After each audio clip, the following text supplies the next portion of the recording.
What if I told you the tiny Arduino Nano can automate tasks on a USB connected device?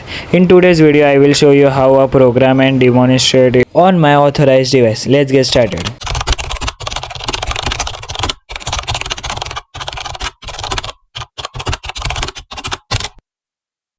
First, open Arduino IDE. If you don't have it yet, download it from the official Arduino website. I already installed it, so let's open it. Next, I will paste my custom Arduino sketch. If you like to see how I build the project, let me know in the comment. Now connect the Arduino Nano using a USB cable. Select the correct board and COM port, then click upload. Once the upload is complete, the Arduino is ready for the demonstration on my own authorized device. If you enjoyed this Arduino project, hit the like button, subscribe for more electronics and Arduino tutorials, and comment what project you want to see next. Thanks for watching.